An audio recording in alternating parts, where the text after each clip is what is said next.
Hello my lovelies, hope I find you all well. Now today is something that was brought to my attention by one of the spring softers. So I can't remember what you was called, but thank you for bringing this little beauty to my attention. Now this is the Tokyo Marui XM177 spring version. I picked it up off of, I can't remember what site now, but it was in the sort of the bargain basement part of the site as a second hander. It is an original non-hop variant of TM's XM177. I'm not sure if they did a hopped variant of this gun or not, but it's pretty damn old. So there we go. When I got it through, it was nicely in its original packaging, which was cool, with the unjamming rod and what have you. And yeah, I was pretty pleased with it, to be honest. There was a couple of little niggles, but nothing major considering its age and probably the fact it's been abused at some point, or you know, probably not looked after that well. First thing was the front sight pin is broken. To be honest, it's only made of plastic and it's pretty flimsy. The majority of the gun is all plastic,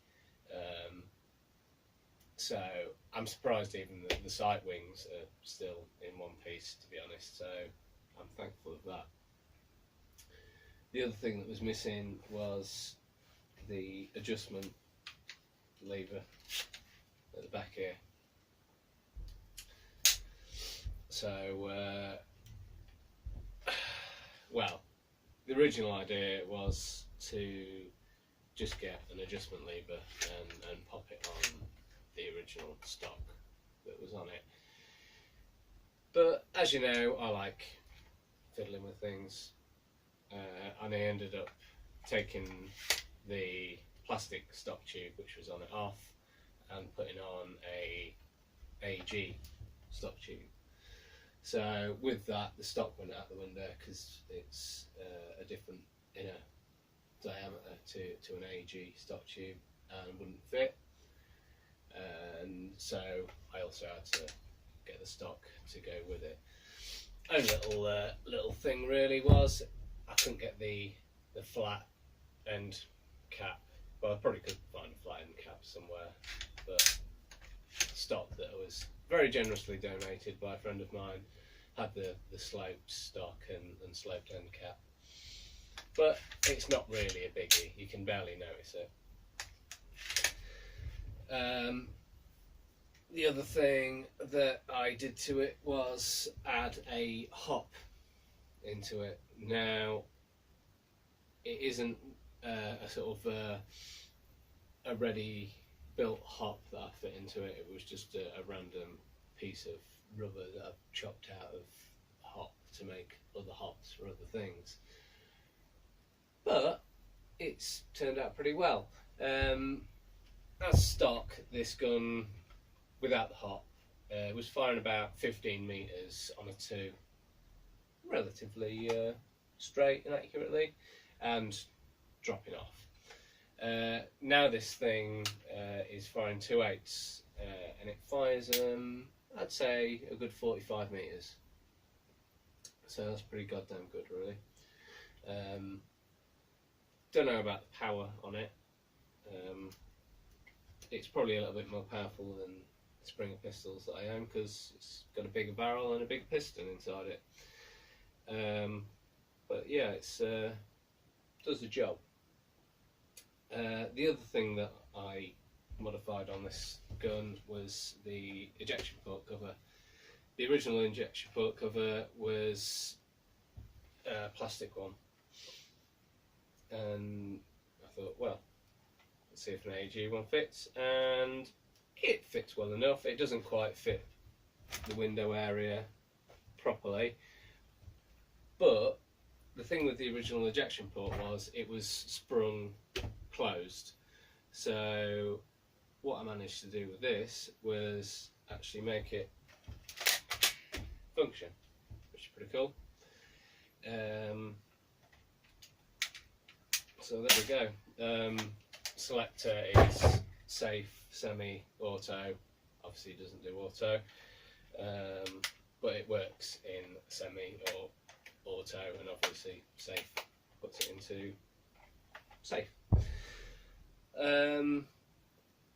Magazine release is as should be. Magazine holds 31 BBs. It's a little bit of an unusual setup. It's the same with the TM Scorpion and MP5. So what you have to do is pull the follower down.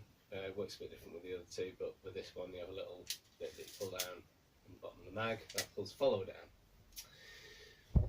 You then open the magazine up to drop the rounds in, this little lever here, so you can drop all your rounds in, and then when it gets pushed into the gun it releases the feed.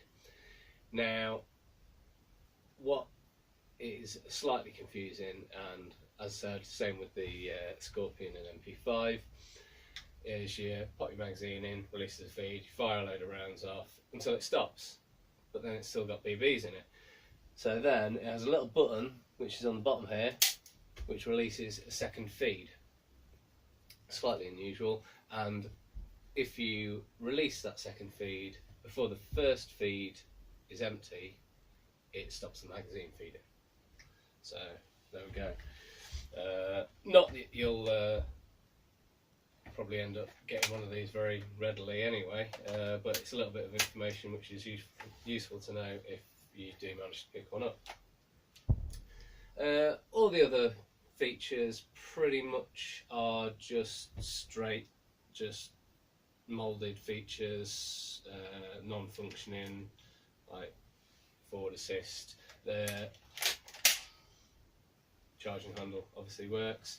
It does have windage on the left to right on the rear sight, and it does flick between the two distances. Whether there's any difference in those two, which it doesn't really look to be. Maybe a slight height difference, maybe. Oh yeah, there's a slight height difference. So that's adjusts for your range. So yeah, I think yeah, the front hand guard you can take off, and you'll notice when I take it off there is this bit left here and an opening in the bottom of the hand guard. Now this here is a charging handle, so you can basically use it like a shotgun, which it goes against my Springsoft game ethos to use it like that, but for the sake of just plinking, it does make it a hell of a lot easier. So there we go. And just to fold it in, there's a little lever on the back which you pull down and folds in. Swivel does move. That is probably another thing that I might actually have to pop out and change for a metal swivel, because that's just a plastic swivel at the front. But I'm unlikely to use it with a sling anyway, to be honest, because I'd be wary of breaking the whole thing. It's not the most sturdy guns, and even if you get an 80G, they tend, as ARs go, tend to be more wobbly of airsoft guns, especially when they start to get loose in places, etc. But yeah, it's a pretty cool old relic, really. It has some nice trades on it, I might add. So the AR, original AR markings, and made in Japan, Tokyo Marui. Well, not just made in Japan. I don't think it says Tokyo Marui anywhere on it. But yeah, it's got the SGK mark just up here.